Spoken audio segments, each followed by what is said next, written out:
Reincarnation is a deeply ingrained concept across numerous spiritual and religious traditions, positing that the soul or essence of an individual undergoes multiple cycles of birth, death, and rebirth. This belief suggests that after death, the soul transmigrates into a new body, carrying forward the accumulated experiences and karma from previous lives. While interpretations vary widely, many proponents of reincarnation argue that it offers a framework for understanding the purpose of existence, the interconnectedness of all beings, and the opportunity for spiritual growth across successive lifetimes. Through reincarnation, individuals may strive to achieve enlightenment or liberation from the cycle of rebirth, aiming to transcend the limitations of earthly existence and attain ultimate spiritual realization. One of the most famous cases of reincarnation is the tale of Shanti Devi. Born on the 11th of December 1926 in New Delhi, Shanti was an average girl until she turned 4 years old. She would hardly speak, and when she did, it was quite odd. Almost as if she was a different person, she would talk about her past life and kept mentioning her husband and kids. Her husband, who she said lived in Mathura, 75 miles away from where she lived, owned a cloth shop in the town, and that they had a son together. Her parents understandably brushed off her claims as a childish fantasy and didn't take her seriously at first. That was until the parents became concerned about their daughter's behavior, when she continued repeatedly to talk about her past life in Mathura. When the family would sit down for dinner, Shanti would make comments that at her house in Mathura she would eat different sweets. When her mother would dress her in the morning, she would talk about the different dresses she would wear in her past life. She would describe different aspects of her husband, such as that he had a large mole on his cheek, or that he was of fair skin, and would wear reading glasses. She would also casually mention that her husband's shop was located in front of the Dwarkadish temple. She also claimed that in her past life she was a woman that died during childbirth, and would describe the intricate details of childbirth, both before her death and after it. When she was 6 years old and still boldly making these claims of living a past life that no child would ever know the intricate details of, her parents were perplexed and didn't really know what to do. I mean, what do you do when for the past 2 years your child has been sharing details of a past life? So they took her to the family physician, so that way he could confirm some of Shanti's claims. The physician, upon hearing Shanti speak, was himself bewildered about how such a young child could accurately describe the complicated procedures of childbirth. After this incident, the parents began to believe that their daughter's claim of reincarnation were true. By the ages of 8 and 9, the young girl would insist to her parents to allow her to travel to Mathura to meet with her past husband. Yet, despite this insistence, Shanti Devi would never tell the name of her husband to her parents, for it is a common custom in India for wives not to speak their husbands' names to others. Even when asked by family members, Shanti would become nervous and would blush, then would mutter about how if she saw her husband, she would be able to recognize him. One day, her granduncle, Babu Bishtranard, who was a school teacher at a school in Delhi, promised Shanti that if she told him her husband's name, he would take her to Mathura to find her husband. Enticed by this promise, Shanti whispered into his ear the name Pandit Kedarnath Chaube. On January 18, 1902, a girl by the name of Lugdi was born in the city of Mathura. When Lugdi was 10 years old, she was arranged to be married to a man named Kedarnath Chaube. Kedarnath Chaube owned a couple of shops, one in Mathura and the other in Haridwar. From a very young age, Lugdi was a very religious woman and often went on religious pilgrimages. While on one particular pilgrimage, Lugdi was severely injured in her leg and had to be transferred for treatment in Mathura to the city of Agra, where she was treated at a government hospital. Soon after, Lugdi became pregnant, and while a cesarean was being performed, it was discovered that her firstborn child was a stillborn. Determined to have a child, Lugdi tried again, and during her second pregnancy, Kedarnath became worried about both the health of Lugdi and his second child, and so took her to the same hospital that treated her during her injury while on a pilgrimage at Agra. On September 25, 1925, a cesarean section was performed for a second time, and Lugdi and Kedarnath Chaubey welcomed the healthy baby boy into the world. Unfortunately, 9 days later, Lugdi's condition due to her cesarean deteriorated, and she later passed. Lugdi Chaubey passed 7 days, 10 months, and 1 year before Shanti Devi was born. Is it truly possible that Shanti Devi and Lugdi Chaubey were or are the same person but in different lives?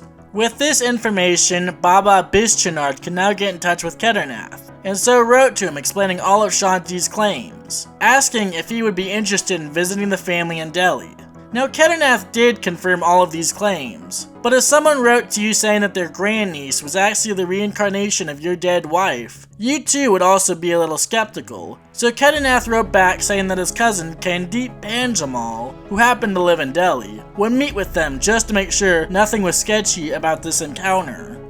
When Panjamal met with Shanti, the young girl, despite just meeting the man, was able to tell right away that he was in fact Kedarnath's cousin.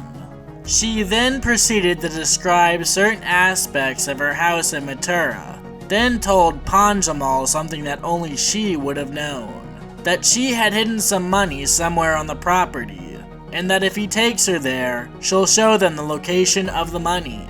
Due to this encounter, Panjamal was so convinced of her testimony that Panjamal went to Mathura to convince Kedarnath to come to Delhi to meet Shanti. So, on November 12, 1935, Kedarnath Chaubey came to Delhi alongside his son Navneet and his new wife. However, despite Shanti having convinced his cousin, Kedarnath was still slightly distrustful of the scenario. So as a way to test Shanti, Kedarnath had Panjamal introduce him as Panjamal's brother, and that Kedarnath would arrive at a later time. Upon seeing Kedarnath, Shanti soon began to blush and became nervous. When her parents asked her why, she explained that Kedarnath was not Panjamal's brother, but actually her husband in her past life. Shanti Devi could see through Kedarnath's ruse.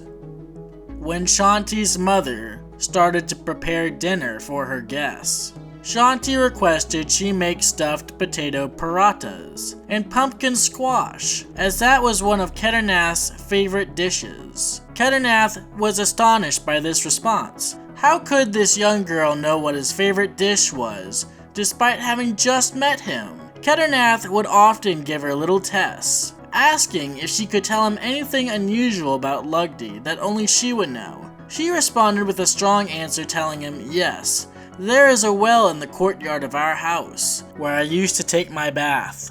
Shanti became emotionally overwhelmed upon seeing Navneet, her son in her previous life. She bawled her eyes out while hugging him, and asked her mother to bring all of her toys down to give to Navneet. When Kedarnath asked how she was able to recognize him as her son in her previous life, as she had only seen her son once before she died, she explained that Navneet was a part of her soul, and because of that, she easily recognized him as such. Their time together was not entirely a happy reunion, however, as Shanti began inquiring Kedarnath as to why he had remarried. For in their previous life, they agreed not to get remarried if one of them died.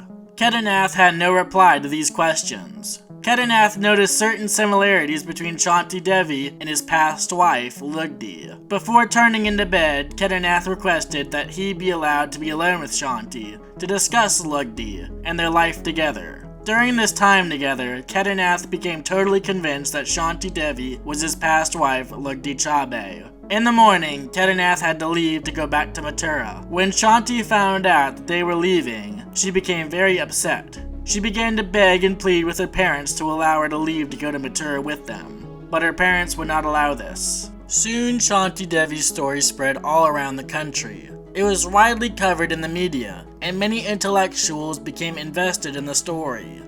Even Mahatma Gandhi became interested in the story, so much so that he called Shanti and requested that the family stay with him in his ashram. Here, Gandhi was able to put together a committee of 15 individuals, composed of some of the most prominent individuals in India. This included politicians, journalists, and national leaders. Their mission? To study and produce a commission report to either verify or refute Shanti Devi's claims of reincarnation. The committee embarked on their journey with Shanti Devi towards the city of Mathura by rail on November 24, 1935. A part of the report reads as follows. As the train approached Mathura, she became flushed with joy and remarked that by the time they reached Mathura, the doors of the temple of Dwarkadish would be closed. The first incident which attracted our attention on reaching Mathura happened on the platform itself. The girl was in Eldesh Bandhu's arms. He had hardly gone 15 paces when an older man, wearing a typical Mathura dress whom she had never met before, came in front of her, mixed in the small crowd and paused for a while. She was asked whether she could recognize him. His presence reacted so quickly to her that she at once came down from Mr. Gupta's lap and touched the stranger's feet with deep veneration and stood aside.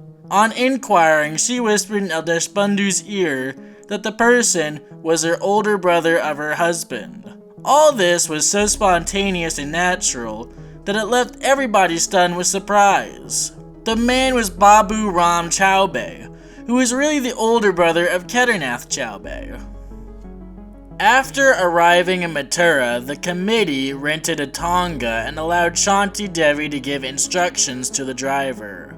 On this tour, Shanti narrated different changes that had taken place since her past life in excruciating detail, verifying many of her claims and statements to the committee around Dwarkadish Temple, even recognizing important landscapes which she had known about before she had even visited the city. As they neared her former house, she noticed an elderly man in a large crowd. She ordered the Tonga to stop, got off, and immediately bowed to the elderly man. She then explained to the committee that this was her father-in-law, and indeed it was. When Shanti Devi arrived at her former house, she instinctively went to her bedroom and recognized many former items of hers. The committee immediately went to work, testing Shanti by asking her the layout of the house. After these tests were completed, Shanti requested to be taken to her second house. Again, the young girl was able to guide her driver to the house that she lived with Kedarnath for many years prior. After arriving, the committee asked to be shown the well that she spoke of in Delhi. Without hesitation, Shanti began running to where she thought was a well, but found no such thing, even stating to the officials in the committee with great conviction that there was a well in this very spot.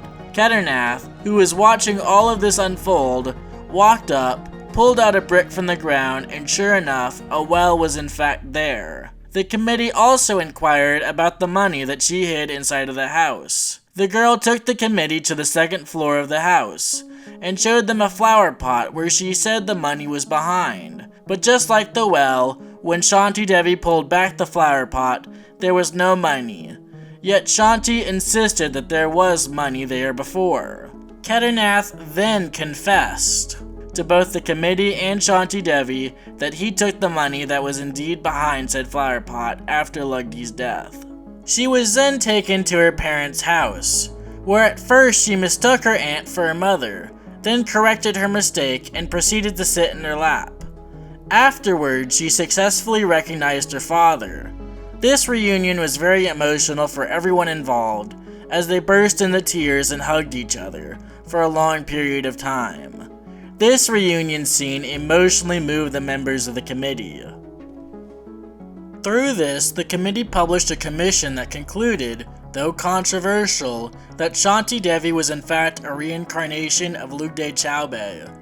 The committee also concluded that it was a blessing that most past lives are forgotten, for they felt that by bringing Shanti back to the city of her past life, they had undertaken a huge responsibility to bear, as they had to forcibly separate Shanti and her past life parents. This report attracted worldwide attention, and over the years, many high-standing individuals researched the case, both in support of the committee's conclusion and those who criticized it.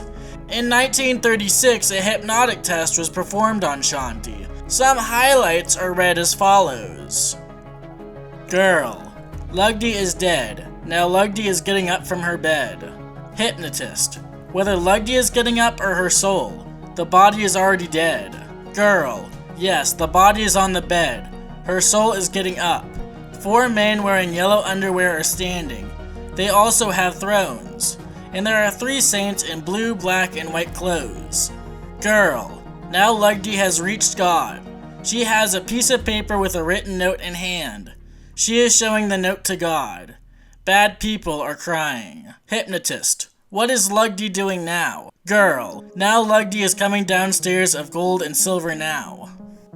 Even years after the reports are published, research about Shanti Devi is still being conducted. In 1986, Dr. Ian Stevenson and Dr. K.S. Rawat interviewed Shanti Devi, where they were able to bring to light new information about the case, such as a group of women that owed Lugdi money before her death, that Shanti was able to collect on during her visit to Mathura. Also during their visit with Shanti, they were able to confirm how Kedarnath became fully convinced of Shanti's story, in which Kedarnath, his family, and Shanti Devi were in the room together during their stay in Delhi. After Navneet and his wife went to bed, Kedarnath inquired with Shanti about her arthritis, and if she was not able to get out of bed, how she became pregnant with their son Navneet. Shanti then began to recount the intimate details of how they had sexual intercourse. Later on, a critic and author, Sture Lonnerstad, came to India from Sweden to expose the case as a fraud after learning of the case. After investigating for some time, Sture reconsidered his initial position and became a strong believer in Shanti Devi's reincarnation, and in 1998 released a book titled I Have Lived Before, the true story of the reincarnation of Shanti Devi. Even years after her death in 1987, her family is still being interviewed about her experience 80 years ago. Is there another explanation for the story of Shanti Devi? In the 1930s, India's independence movement was in full swing. However, at the same time, the Muslim and Hindu populations of India were at conflict with each other. This culminated in the 1930 Bombay riots in the city of what is now Mumbai. Could Gandhi have used Shanti Devi's story as a sort of peaceful distraction for the political tension of India at the time? Members of the committee that Gandhi appointed to investigate Shanti Devi were also members of the International Aryan League, also known as the Arya Saj. I hope I didn't mispronounce that, but I probably did. The Arya Saj are a Hindu sect that believe in reincarnation, rebirth, and other traditional Hindu beliefs. Most interesting is the fact that they had a strong prejudice against Muslims, and that Gandhi was kind of pretty biased towards them due to the fact that they had control over the Indian Congress. So Gandhi could have used the committee full of members of Arya Saj to find a sort of peaceful resolution to this conflict in return. You know, something that Gandhi is sort of kind of famous for. The Arya Saj could have used this case to reaffirm their religious beliefs onto the Indian population. So Gandhi and the committee had the motives to prove that Shanti's reincarnation were true. They had a motive to do this. Most of the facts and sources behind this case seem to come from people who already support the idea of past lives and reincarnation. Carol Bauman, Dr. K.S. Rawat, and Ian Stevenson are all past life researchers and therapists who have written numerous pieces and articles about Shanti Devi and fully believe in reincarnation. So it makes sense that they sort of have a bias towards this case. It means that their work and professional careers rely on reincarnation being true. So in other words, they would have had a bias towards Shanti Devi's story. Of course, this does not inherently prove or disprove the case, it just makes it a lot less reliable. Especially since this case is, almost over 80 years old. A lot of those who were initially involved have long since passed away, and therefore you can't really get any more information out of them. You know, Kedarnath has died. Most of the first sources have sort of passed away. They're no longer living, and we can't have reincarnation to interview them. So that makes it very hard to verify that these events actually happened the way those who have a bias reported on them say that that happened. Please don't take this like I'm trying to disprove other people's religious beliefs.